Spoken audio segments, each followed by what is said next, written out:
Welcome to PHF Podcast. My name is Michael Babcock. I'm Marketing Communications Coordinator at Portage Health Foundation. Today, we are joined by Karen Bradley and Tammy Lancioni of the Ontonagon County Cancer Association. Karen, Tammy, welcome to the show. Hi, Hello. Michael. Thank you. Yeah, I'm happy to have you guys here. We are here promoting Giving Tuesday, which is Tuesday, December 1st, and what that is it's really a celebration of nonprofit organizations and a way to show your support for them. The Portage Health Foundation this year is matching up to $200,000 in community donations made to 18 different nonprofits in our 4-county community that we serve, which includes Baraga, Houghton, Keweenaw, and Ontonagon counties. What we're doing to make that happen, go to phfgive.org/Giving Tuesday. You can make a donation through the online form there, or you can send us a check to 400 Quincy Street. If you do send a check, make sure you note in the memo who you want the donation to go to. In this case, make sure you write Ontonagon County Cancer Association, and we will make sure the funds get designated to that. 100% of the money that is donated through this goes back to these organizations, and we will match, like I said, dollar for dollar up to $200,000. So we would appreciate anything you can do to support us, including supporting the Ontonagon County Cancer Association. So Karen and Tammy, we're here to talk all about that. Before we dive into what the organization is, tell me a little bit about what your guys' involvement is with it. So we'll start with you, Karen. What's your involvement with the association?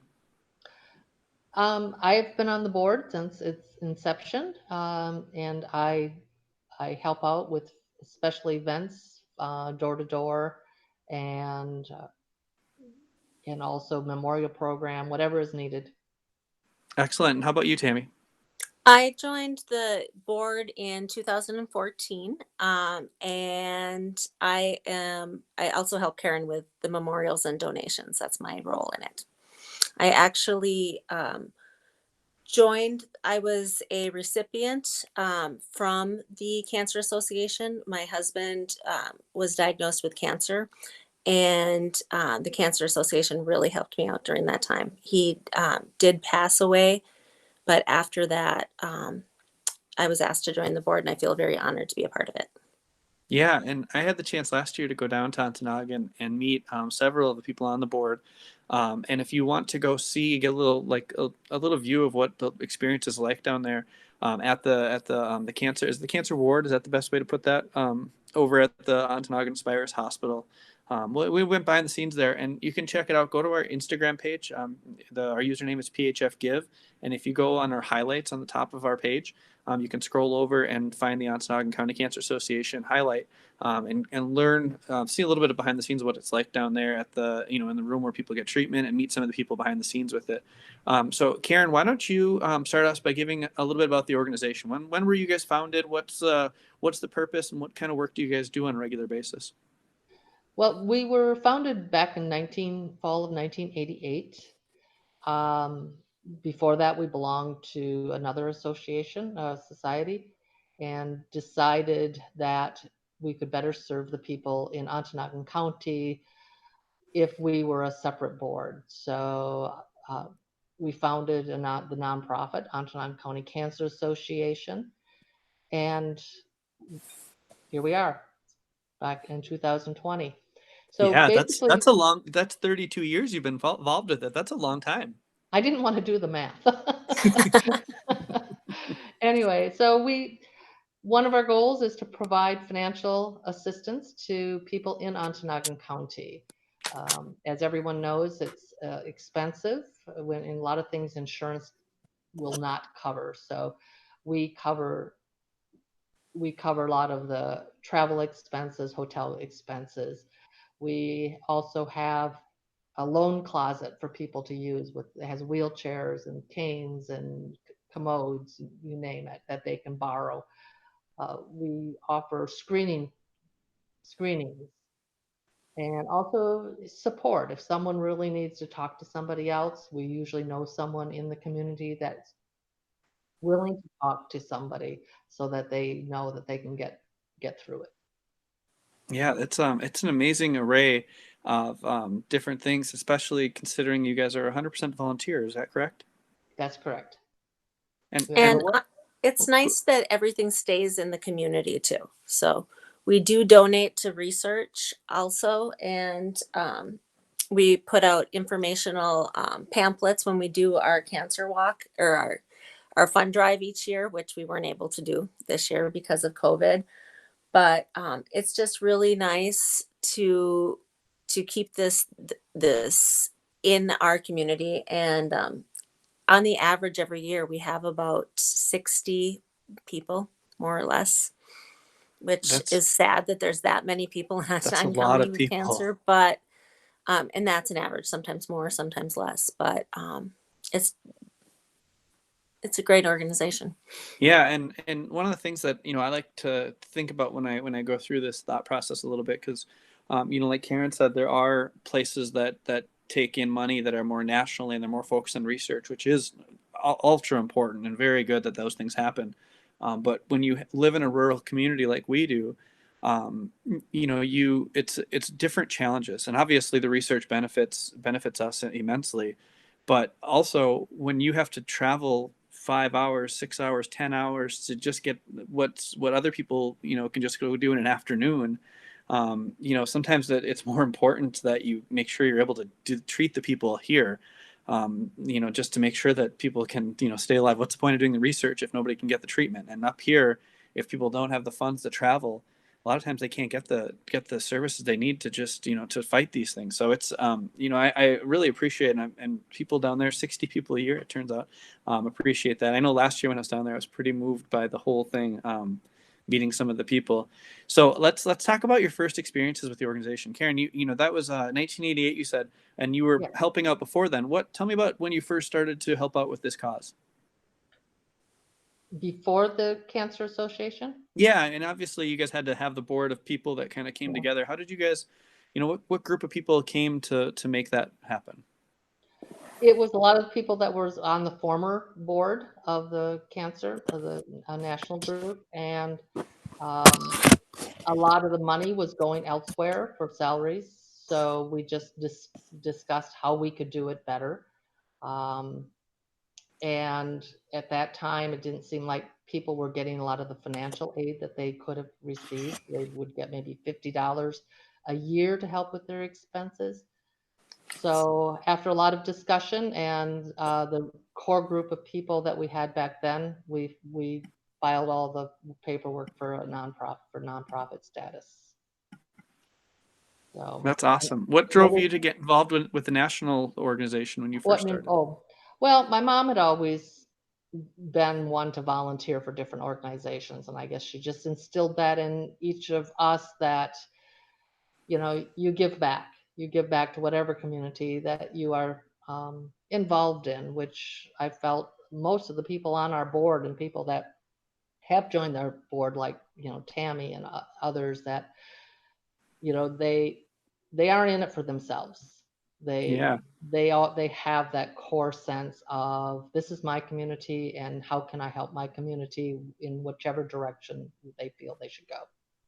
I hope those listening keep that in mind, and know what we're doing here is we're promoting Giving Tuesday. So if you want to make a donation, a financial donation, that's awesome. But what Karen's point is you're not involved because you make the most donations. It's not a financial thing. Anybody can and should get involved with local organizations like this to benefit our community. And we appreciate the fact that you do that. Tammy, tell me a little bit about, you said you lost your husband, and that sounds like obviously a very emotional time. On the other end of it, you are joining this group, and what's it been like for you being, on the other end of it, being an organizer? Well, like Karen, I truly believe it's important to give back to your community. That's how I was raised. And when I first moved to Ontonagon, I was a teacher at the school, and we did different fundraisers at the school for this organization. We did a walk for childhood cancer awareness, and there's so many. So I was involved that way, doing fund drive and different things like that. And so when it impacted me personally, Karen was a person, in fact, that said, the Cancer Association is here to help you. And I was hesitant to take that because I had insurance, but there's a lot of expenses that go along with cancer that insurance doesn't cover. And money is the last thing that you want to be worrying about at that time. So, um, anyways, she she was a driving force behind me, and it was very helpful to me at that time. And then, like I said, I feel very privileged that I was asked to be on the board after. And so many people in our community, it's not just the board. There's so many other individuals and organizations in our community that support our organization. So there's different events that people do. I mean, from like little 7-year olds having lemonade stands to bigger community events. So um, I think everybody, unfortunately, in our community has been impacted by cancer, and and want to help when you see how devastating it can be. Yeah, and one of the things you mentioned there is, not wanting to take the funds. Karen, tell me a little bit about some of that, the way the community is, and how you guys help people feel comfortable in taking this money that they may not feel like they should take for whatever reason. Well, first we try to make the process as seamless as possible. We don't ask for a lot of financials. We basically ask for, a doctor verification that there is cancer. Um, and I guess, we just talk to them because we're a small community. Someone is connected one way or the other. And like with Tammy said, you feel it's like, oh, I'm taking away from somebody else. Well, you're not. You're actually bringing in more people. It's because now you've told your family and friends how the Cancer Association has helped you, and maybe they weren't aware of us before. And so it's like, no, you're helping us by accepting this money. It's going to help you out, and it's going to help us out because you're going to spread the word, and word of mouth is golden. Yeah. Because we get people giving to the memorial program, donating from the fund drive. Oh yes, I heard that my friend, my niece, my grandma had cancer, and you helped them, so I'm willing to give as much as I can. So I I'm hoping that that has changed, that people don't feel that they shouldn't ask us for money. And one of the things that I was surprised about going down there last year is hearing that you guys sometimes have to very proactively tell people, Yes. not only can we give you money, we want to give you money, and even push a little bit. And I think that that's one of those things in a small town, that is just amazing to live around. You're not going to see that in a big city, where somebody's going to be like, you need to take this money. We're here for you to do this. You guys push. And I think that it has to make families feel a lot more supported, and obviously the finances help out anybody. And when you're making trips down to Ann Arbor or wherever to get treatment, that extra money is always useful. So I really, it's quite amazing. I'll go to you, Tammy, with the next question. What you're been with the organization for a little while now. What drives you to keep going? What drives you to take this podcast interview? To do the work you do. I guess just because I really feel strongly about the organization, and I know that we are doing good. We are helping people. You see it almost weekly. We get thank you cards from people saying what a difference it made. And I do want to say that everything that the information that we get from people is confidential. We're not putting it out there, so and so has cancer or anything. So that is kept confidential, but we do get that appreciation. And so I've always felt that when you volunteer or you give back, it's a better like you just feel better Yeah. doing it. It's the act of giving. So I don't know. I think my mom and dad raised me right. I like it. I like it. And Karen, let's go the same question to you. What drives you to stay with it? 32 years is a long time. That's most of my adult life, or most of my life period, that you've been involved with this organization. What keeps you going? Well, a lot of same with what Tammy said. We're a small community, and it doesn't really matter which community you're in. Everyone knows someone else that has had cancer, and the families. When you see it up close and personal, you realize what stress there is with everything involved. Not only dealing with the person with, that has cancer, taking them here and there, and then they have to worry about money. And so many of them, and in the thank you notes that, Tammy referenced, we receive, these notes that say, the check came at the right time. I was wondering how I was going to have gas money to get down to the appointments.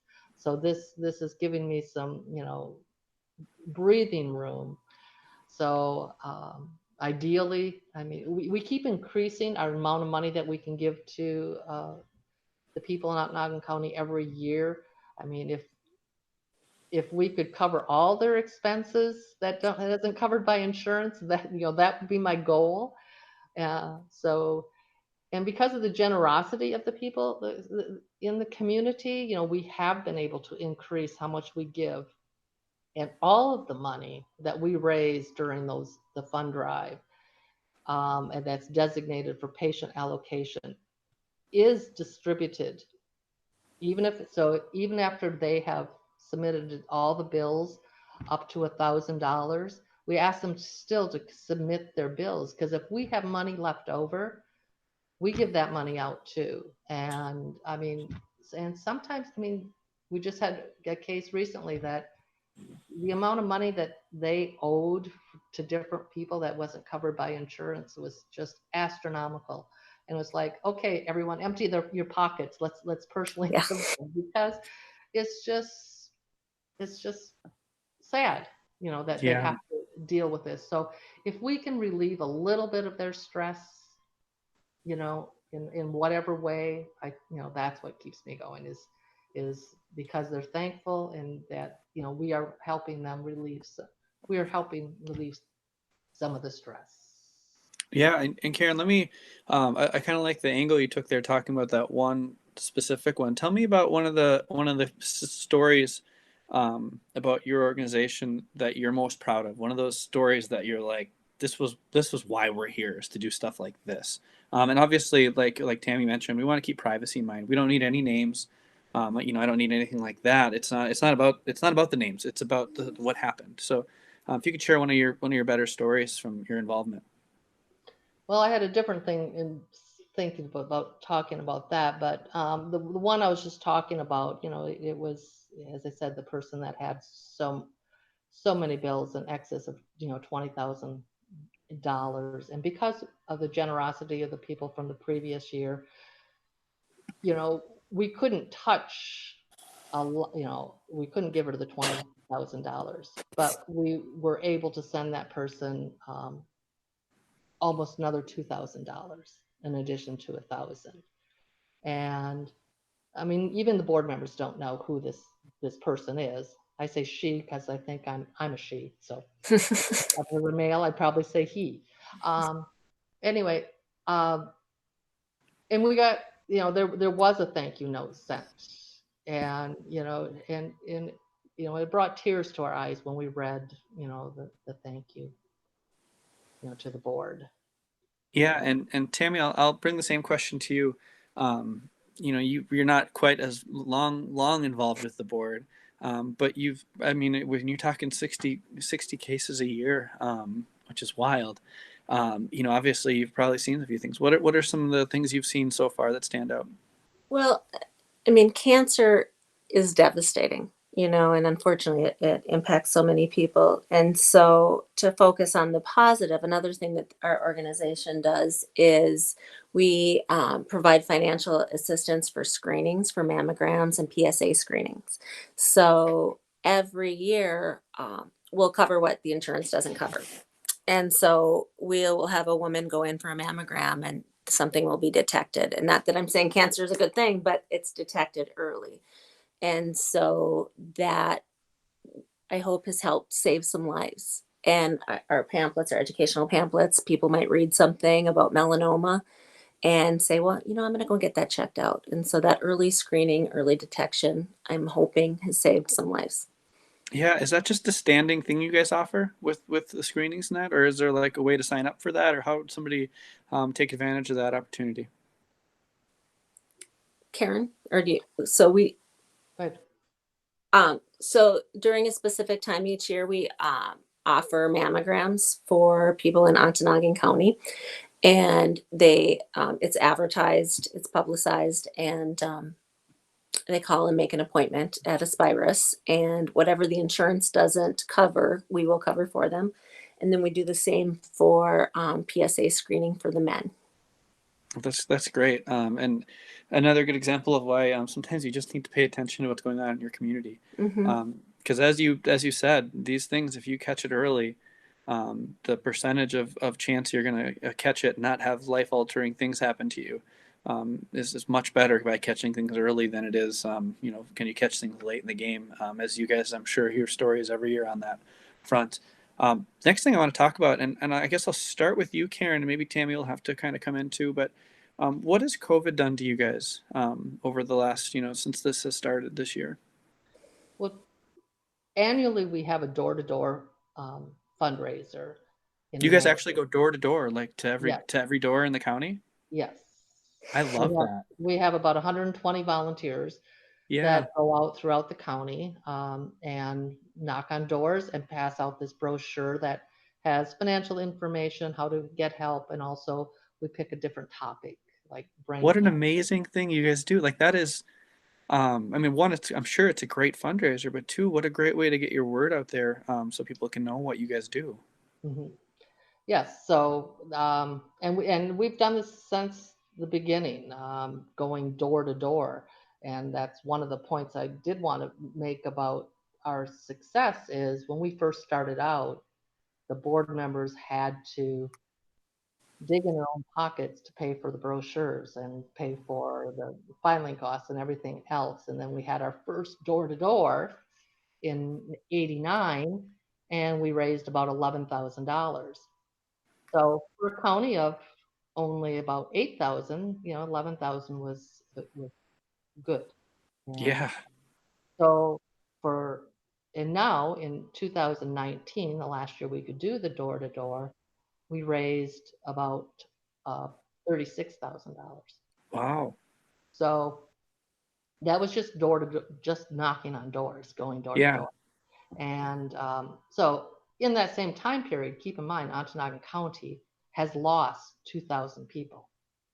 So our population's down, but of course, as I said, our success story is the people and businesses and organizations from Ontonagon County.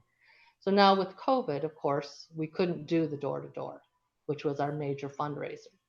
And then the other things as Tammy mentioned, we have different events that different either individuals or organizations have events for us, and then they donate the money back to us, which raises another $20,000 to $25,000 a year. So those events were also canceled.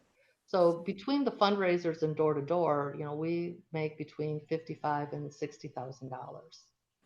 And with COVID, and we've had to let go to um, social media, print. Which is powerful, but that's a lot of money to make up. It is, and we aren't anywhere near that amount of money. That I Well, mean, different organizations that did events for us in the past, they figured out a way to still help us out, whether it was putting a can out saying, we can't do the event this year, can you please donate? Others figured out other ways to do that. But we have probably raised maybe a third of that money so far. Not, yeah. Well, let's switch over to Tammy. Tammy, tell me a little bit about, what's the next step here? How can what does the organization think when you see these kind of drops in revenue? Well, I think COVID has impacted everyone. Like Karen was saying, our community is pretty amazing, and it's our businesses, our small businesses in our town. They're awesome. They've always supported us, but they're taking a financial hit right now too. And there's a lot of people that are laid off with COVID, and so people are strapped. So it's we're very grateful to the foundation for including us on your list this year, because with the matching funds, hopefully that can make up some of the loss that we've experienced this year, and it's reaching people outside of our small community too. So that is a positive with the social media and with your organization, that we can reach a broader audience. But COVID is hard. I think a lot of the People, especially the elderly, look forward to that door to door because they'll have you in for a cup of coffee too, and they want that visit. So that human contact, I think people are missing that. But we want to make sure everybody's safe, So we're trying to be responsible and just go about it a different way. So Well, I think you guys, it's pretty easy to say you guys made the right decision not going door to door this year. Even though there is that loss of revenue, and this is the chance, this is the challenge to everybody out there that might be listening to this. Last year the Giving Tuesday effort with Ontonagon County Cancer Association brought in $6,400. We got to see that go up this year. This organization is clearly in a spot of need, and I hope anybody out there that has the ability will really consider making a donation this year. Again, to do that, phfgive.org/Giving Tuesday. There's a donation form there you can fill out. Every dollar that's donated is going to be matched up to $200,000. And that's an incredible opportunity. We're see just from this quick conversation and quick mental math, you can see a drop of somewhere between $30,000 and $40,000 in revenue for an organization that's a large percentage of what the total revenue is every year. And these are people that need to get this life-saving treatment that if there's not the ability to cover funds to travel, they might not be able to go and do it. So this money could literally be saving lives, and at least saving sanity and save people from going into debt, which is a really scary thing in itself.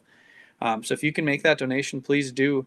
And the other part that, even if every donation helps. We're seeing donations coming in from $10 to, $2,500 regularly with this effort.